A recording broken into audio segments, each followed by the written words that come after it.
Very good morning everybody. आप सब कैसे हैं? मैं उम्मीद करता हूं बिल्कुल अच्छे होंगे। तो आज की क्लास में सभी का स्वागत करता हूं। आज की क्लास जो होगी मेरी वो होगी बीएससी एग्रीकल्चर फोर्थ सेमेस्टर की क्लास। इनका सब्जेक्ट है renewable energy and green technology, नवीकरणीय ऊर्जा और हरित तकनीकी। ठीक है। और इसके अंतर्गत जो आज का मेरा टॉपिक है छात्रों वो है सोलर पावर यानी सौर ऊर्जा। तो सोलर पावर जो है, सौर ऊर्जा, ये नवीकरणीय ऊर्जा का सबसे प्रमुख स्रोत है। अर्थात जो सूर्य है हमारा, वो ऊर्जा का पूरे ब्रह्मांड में सबसे बड़ी ऊर्जा का स्रोत जो है वो सूर्य है। ठीक है। इसका उपयोग आधुनिक समय में बहुत तीव्र से बढ़ रहा है। और जो अनवीकरणीय हमारे स्रोत है जैसे कि पेट्रोलियम पदार्थ, कोयला, अन्य नेचुरल गैस, इस पे निर्भरता हमारी कम हो रही है। तो हमारा जो सौर ऊर्जा है ये एक उभरता हुआ ऊर्जा का प्रमुख स्रोत है और ये अनवीकरणीय स्रोत के ऊपर इसकी निर्भरता जो है वो कम करता है। मतलब एक अलग से जो है वो एक वैकल्पिक स्रोत के रूप में, वैकल्पिक ऊर्जा के स्रोत के रूप में उभरता हुआ जो स्रोत है वो है सोलर पावर।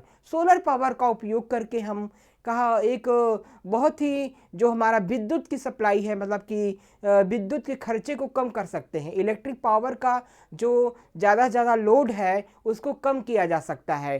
सोलर पावर से हम विद्युत उत्पन्न करके कई सारे कार्यों में इसका उपयोग कर सकते हैं, जैसे घरेलू कार्य हो गया, कल कारखानों में हो गया, ठीक है, फार्म हाउसेस में कार्य हो गया। तो तमाम सारे जितने भी कार्य हैं, चाहे वो घरेलू कार्य हों, चाहे वो कल कारखानों के कार्य हों, चाहे वो एग्रीकल्चर फार्म हाउस से कार्य हो, सारे में हम सोलर पावर का उपयोग करके विद्युत के लोड को काफ़ी कम कर सकते हैं। ठीक है। तो ये जो है कई प्रकार से हम सौर ऊर्जा का उपयोग कर रहे हैं। और जो सूर्य है वो हमारा ब्रह्मांड में सबसे बड़ा ऊर्जा का जो स्रोत है वो है सोलर पावर। और इसके माध्यम से क्या होता है कि पौधे अपना भोजन बनाते हैं।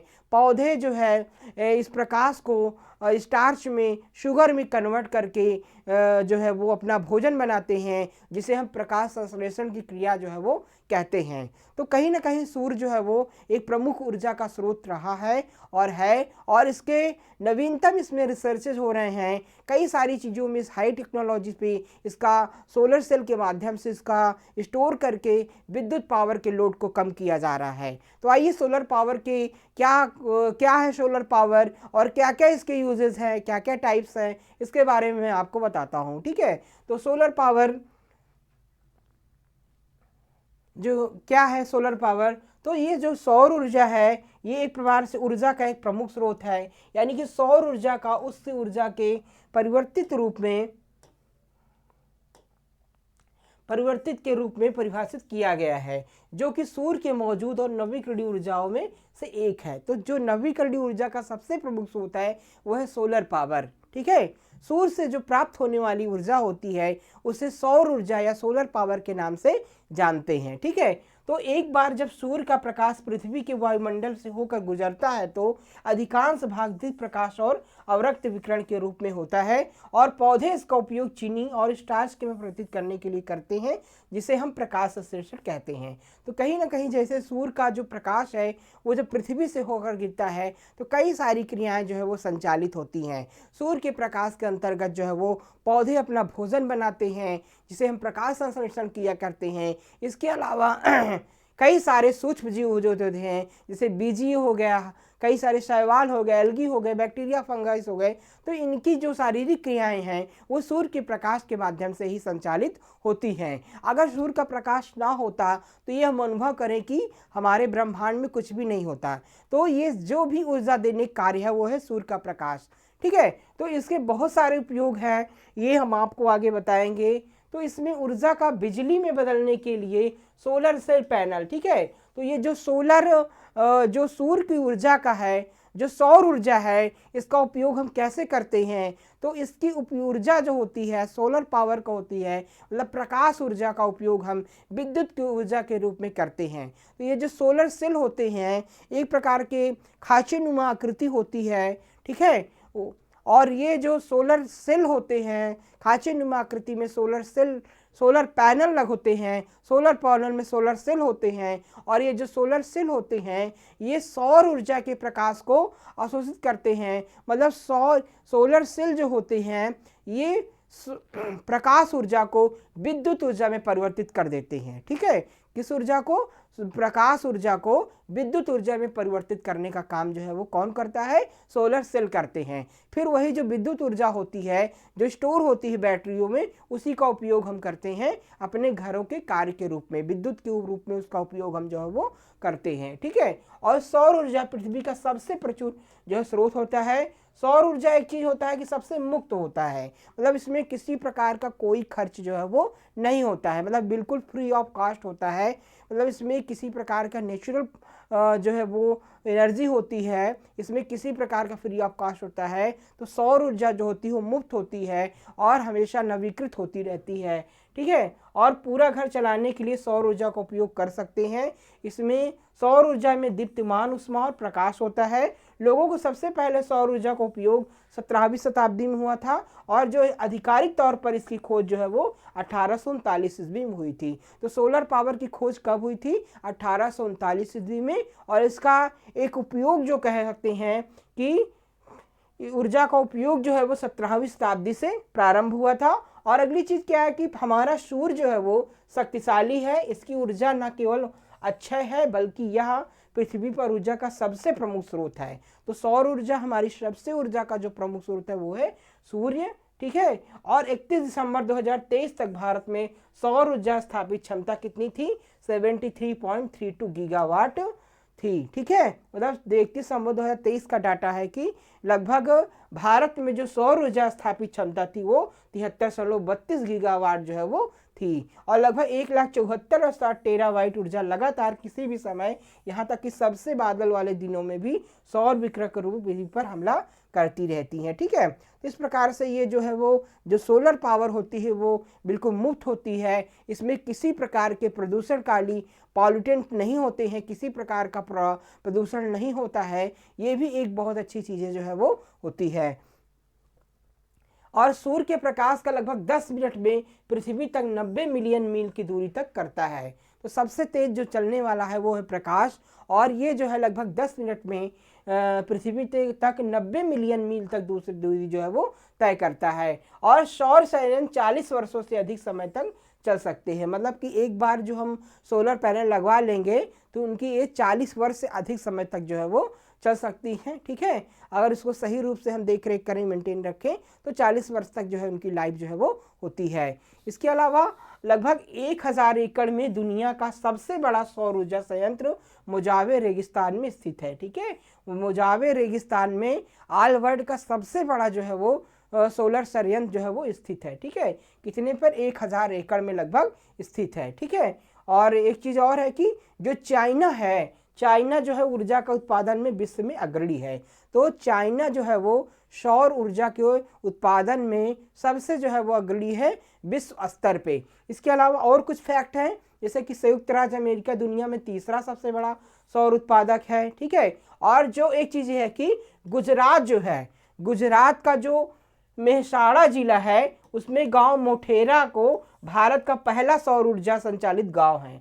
तो कभी आपसे पूछा जाए कि भारत का सबसे पहला सौर ऊर्जा संचालित गांव कौन सा है, वो गुजरात के मेहसाणा जिले में मोटेरा ग्राम जो है वो सबसे पहला सौर ऊर्जा संचालित गांव की श्रेणी में आता है। ठीक है, और इसके अलावा जो है वो लगभग मध्य प्रदेश राज्य के रीवा जिले में गुड़ तहसील में दुनिया का सबसे बड़ा सौर ऊर्जा संयंत्र है। ठीक है, तो दुनिया का सबसे बड़ा जो सौर यंत्र मध्य प्रदेश राज्य के रीवा जिले में गुड़ दुनिया का सबसे बड़ा सौर सेल ऊर्जा संयंत्र स्थित है। उसके बाद फिर मध्य प्रदेश में जो है एमपी में जो है रीवा जिले में देश का सबसे बड़ा जो है वो सौर संयंत्र जो है वो स्थित है। ठीक है, सबसे बड़ा देश का सोलर पैनल जो बनाया गया है वो मध्य प्रदेश के रीवा जिले में बनाया गया है। ठीक है, और भारत का प्रथम पूरी तरह से सौर ऊर्जा आधारित हवाई अड्डा जो था वो कोची अंतर्राष्ट्रीय हवाई अड्डा, यानी पूछा जाए आपसे कि भारत में सबसे पहला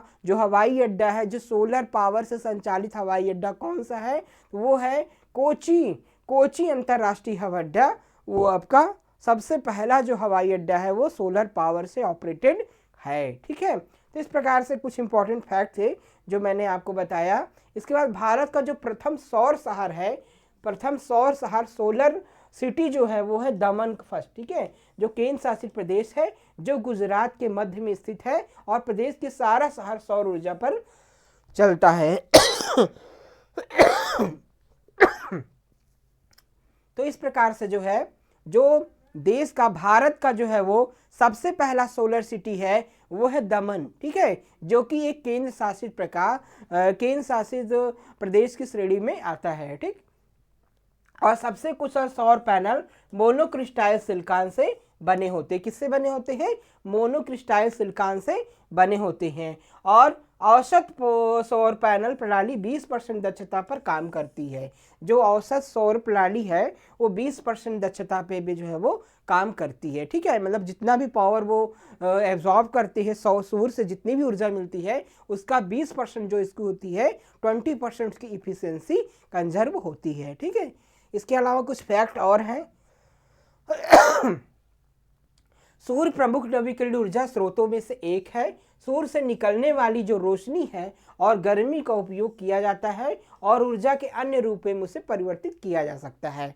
तो सूर्य जो है वो एक रिन्यूएबल एनर्जी नवीकरणीय ऊर्जा का एक प्रमुख स्रोत है और उससे जो ऊष्मा निकलती है उसको हम एब्जॉर्ब करके, उसका उपयोग करके, सोलर पैनल के माध्यम से उसको संरक्षित करके उसको हम विद्युत ऊर्जा के रूप में, अन्य चीज़ों के रूप में हम उसका उपयोग जो है वो करते हैं। ये एकदम सस्ता है, सुलभ है और किसी प्रकार कोई खर्च नहीं है और इसमें किसी प्रकार के कोई प्रदूषणकारी तत्व नहीं होते हैं। मतलब ये किसी प्रकार के प्रकृति में प्रदूषण फैलाने का काम जो है वो नहीं करती है, इसलिए इसका उपयोग और निरंतर बढ़ता जा रहा है।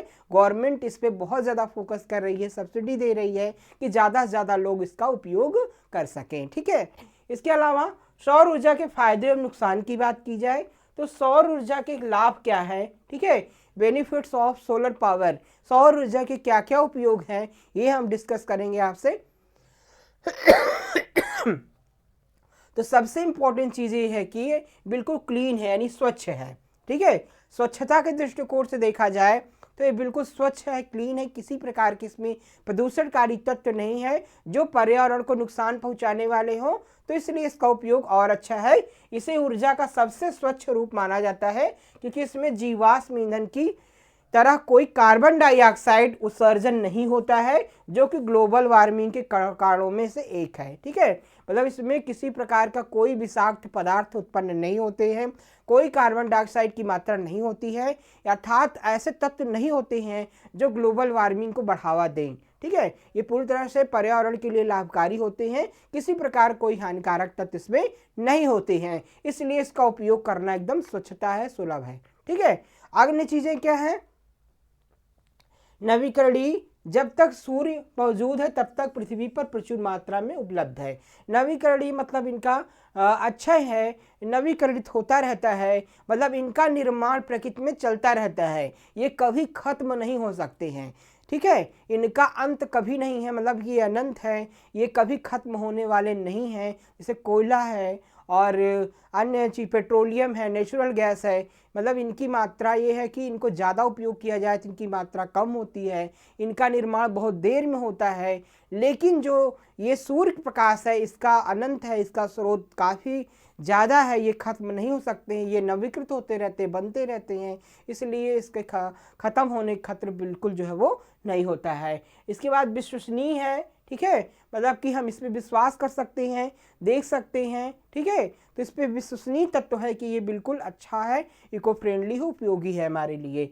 ऊर्जा को बैटरियों में संग्रहित किया जा सकता है, इसलिए कोई अविश्वसनीय नहीं है। उपयोगिता लागत में कमी, मुफ्त ऊर्जा, इसे आसानी से फंसाया जा सकता है। तो ये विश्वसनीय तत्व है कि हम इसको बैटरियों में स्टोर कर सकते हैं, आप देख सकते हैं, मतलब कि कोई इसमें अलग से बात नहीं है कि कोई झलवा हो, मतलब कोई ऐसा जो है वो गलत चीज़ें हों। मतलब आप खुद देख सकते हैं कि सौर ऊर्जा के सोलर पैनल के माध्यम से इसको सोलर पावर को, मतलब कि सौर ऊर्जा को हम सूर्य के प्रकाश को बैटरियों में स्टोर कर सकते हैं, जो सौर ऊर्जा है उसका उपयोग करके हम विद्युत ऊर्जा के रूप में परिवर्तित करके उसको बैटरियों में स्टोर कर सकते हैं और फिर उसका उपयोग हम तमाम प्रकार के विद्युत कार्यों के लिए जो है वो किया जा सकता है। तो ये एक प्रकार से ये सारी चीज़ें, इसकी उपयोगिता, ये सारी चीज़ें से ये एकदम विश्वसनीय है, इसमें कोई जो है वो झलावा नहीं है। इसके अलावा सौर ऊर्जा से कुछ नुकसान है। अभी तक तो मैंने आपको लाभ बताया, अब इससे क्या नुकसान है आइए ये जानते हैं। तो इसके नुकसान क्या है कि जैसे कि सर्दियों के दौरान और बादल वाले दिनों में उत्पादन कम होता है।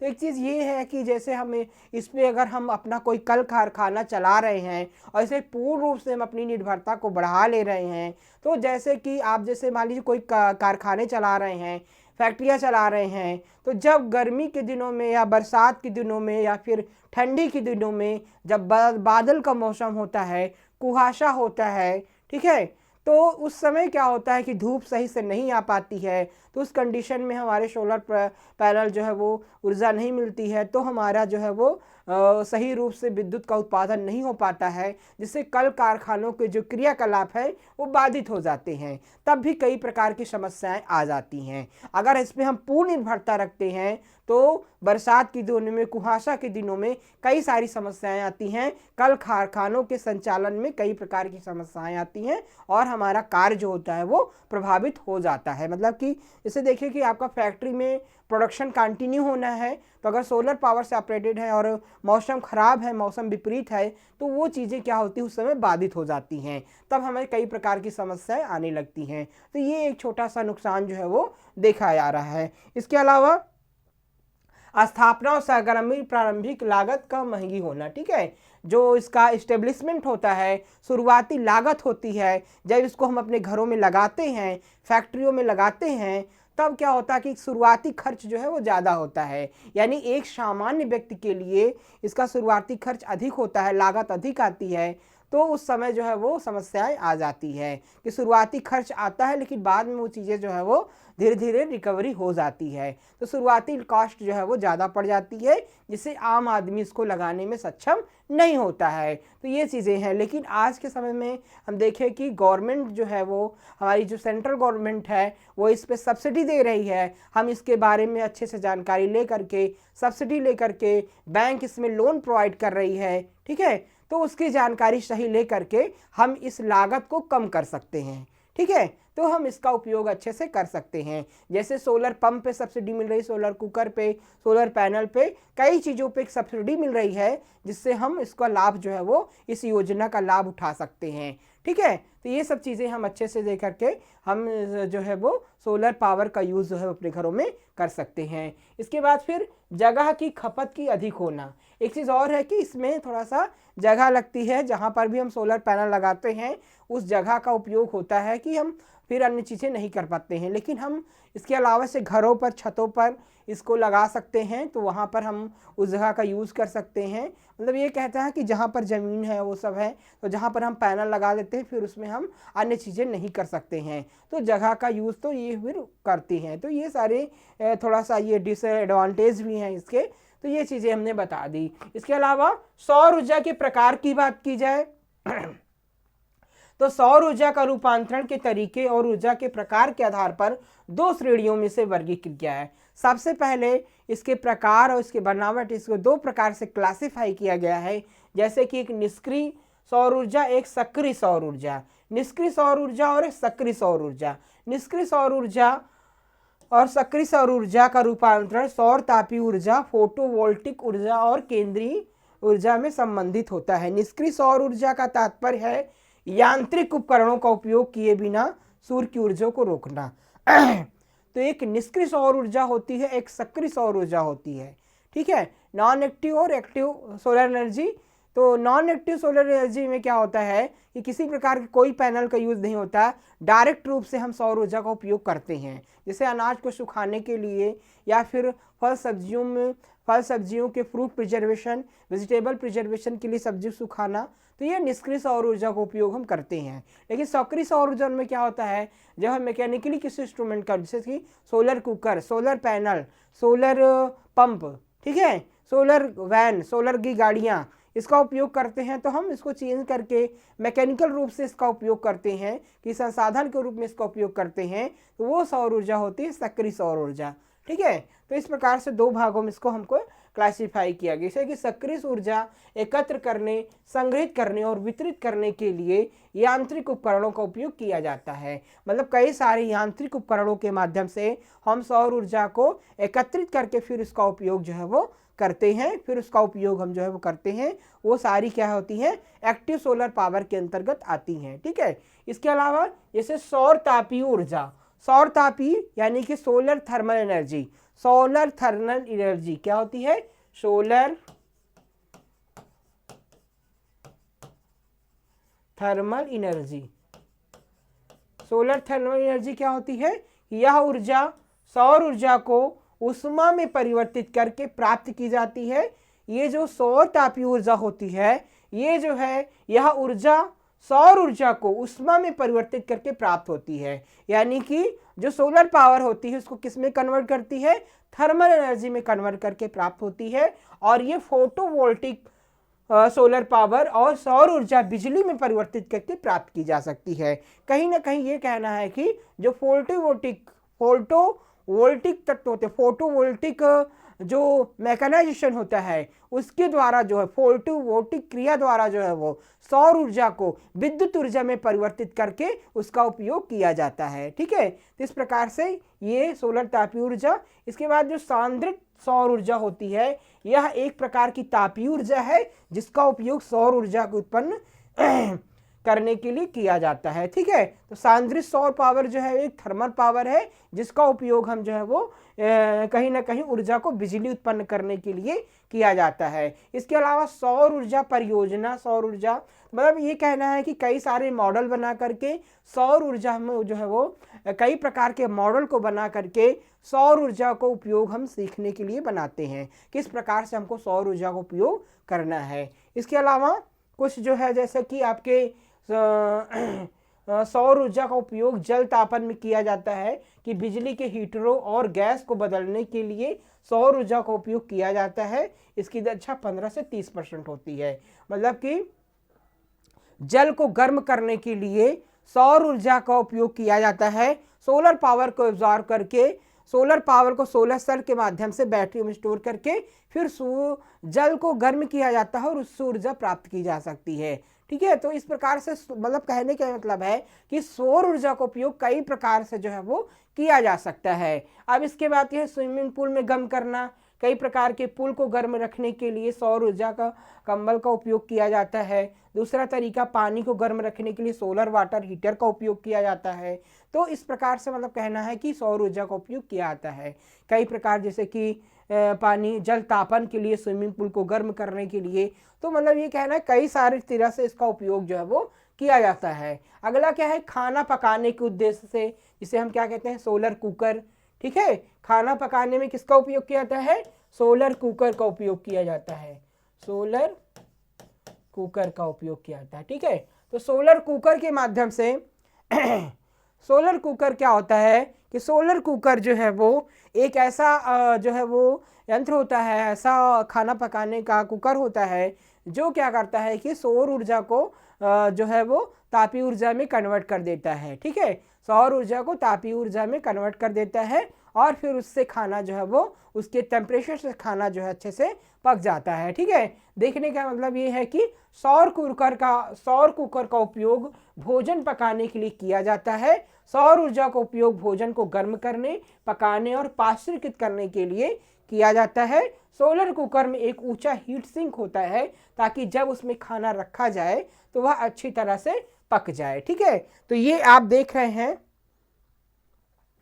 ठीक है, ये एक यंत्र दिख रहा है, जैसे देखिए ये चारों तरफ जो आपको दिख रहा है ये क्या है, एक सोलर सिंक है और इस सिंक के माध्यम से, सिंक के बीच में जो है वो सोलर कुकर रखा हुआ है। ये सिंक क्या करते हैं, जो चारों तरफ के सिंक लगे हुए हैं ये सोलर पैनल के सिंक होते हैं। इसमें क्या होता है कि सौर ऊर्जा के आकर के इसके सोलर पावर जो है वो ये सिंक जो होती हैं वो सोलर सेल को सोलर सेल लगे होते हैं, इसमें सोलर जो पावर होती है वो चेंज हो जाती है थर्मल पावर में, यानी कि उष्मीय ऊर्जा में तापीय ऊर्जा में कन्वर्ट हो जाती है, सौर ऊर्जा तापीय ऊर्जा में कन्वर्ट हो जाती है। और इसमें सोलर कुकर रखा होता है जिसमें भोजन रखा होता है और भोजन अच्छी तरीके से पक जाता है। ठीक है, ये तापीय ऊर्जा के माध्यम से भोजन अच्छे से पक जाता है और खाना बिल्कुल तैयार हो जाता है। इसमें हम कई प्रकार के पॉस्चराइजेशन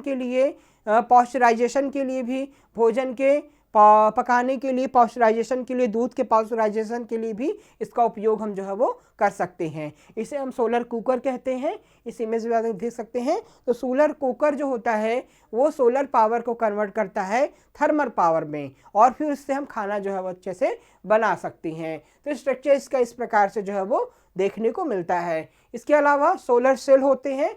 सोलर सेल में क्या होता है कि हम हमेशा अपने ऊर्जा बिलों पर पैसा बचाने के लिए कोशिश करते हैं। ऐसा करने का एक तरीका है हमारी छतों पर सोलर सेल स्थापित करना। सोलर सेल हमारे घरों को बिजली देने के लिए सूर्य की ऊर्जा को बिजली में परिवर्तित कर देता है। तो सोलर सेल जो है वो एक सोलर पैनल में स्थापित होते हैं जिसको हम अपने घर की छतों में या खाली स्थान पर लगाते हैं। ये जो है सौर ऊर्जा को जो है सौर ऊर्जा को विद्युत ऊर्जा में परिवर्तित करने का काम जो है वो करते हैं। और सोलर सेल का उपयोग हम करके घरों में बैटरियां होती हैं, बैटरियों में जो है वो विद्युत को स्टोर करते हैं। फिर उसको हम कई प्रकार के कार्यों के लिए, कल कारखानों के संचालन के लिए, घर में प्रकाश के लिए और फार्म हाउसेस में, एग्रीकल्चर में कई प्रकार से उनका उपयोग हम जो है वो कर लेते हैं। तो सोलर सेल भी इसका यूज़ जो है वो इम्पोर्टेंट जो है वो यूजेस होता है। इसके अलावा सौर कारें या वाहन, ठीक है। तो आधुनिक समय में इतना मॉडर्न, इतना टेक्नोलॉजिकल युग है, मतलब वैज्ञानिक युग आ गया है कि सोलर से चलने वाली कारें बनाई गई हैं, सोलर से चलने वाले पंप, सोलर से चलने वाले स्प्रेयर, डस्टर, सब तमाम प्रकार की मशीनें जो है वो बनाई गई हैं। इसी साथ सोलर वाहन हैं, व्हीकल्स हैं, गाड़ियां हैं, 4 व्हीलर्स हैं, 2 व्हीलर्स हैं, वो बनाई जा रही हैं। तो सोलर से चलने वाली जो गाड़ियां हैं उसमें उनकी छतों पे सोलर पैनल लगे होते हैं और सोलर पैनल जो है वो कन्वर्ट करते हैं, इलेक्ट्रिक विद्युत ऊर्जा में कन्वर्ट करते हैं और इससे जो है गाड़ियां जो है वो चलती हैं। ठीक है, तो ये बहुत ही अच्छा रिसर्च है। इससे क्या होगा, ईंधन की बचत होगी और ईंधन पर निर्भरता कम होगी, जिसकी आजकल बहुत शॉर्टेज है और महंगे भी हैं। तो ईंधन की निर्भरता कम होती जाएगी और हमारे जो है वो प्रदूषण रहित होता जाएगा और बहुत सारी जो है वो चीज़ें हो जाएंगी। ठीक है, तो सौर कारें सौर ऊर्जा से संचालित होती हैं, इसीलिए वे किसी अन्य प्रकार के ऊर्जा स्रोत पर निर्भर जो है वो नहीं रहती हैं। मतलब किसी अन्य प्रकार की ऊर्जा स्रोत पर ये नहीं रहती है निर्भर। ये सोलर कारें सौर ऊर्जा से संचालित जो है वो होती हैं। इसके अलावा जैसे आप स्ट्रक्चर देख सकते हैं, ये जो कारें हैं वो सोलर पावर ऑपरेटेड व्हीकल्स है, मतलब ये सौर ऊर्जा संचालित कारें हैं, जिसमें आप देख रहे हैं इनके गेट पे, ठीक है, गाड़ियों के गेट पे जो है वो या गाड़ियों की छतों पर, ठीक है, गाड़ियों की छतों पर जो है देखिए ये आपके सोलर सेल लगे हुए हैं और ये सोलर सेल जो है वो आपके सौर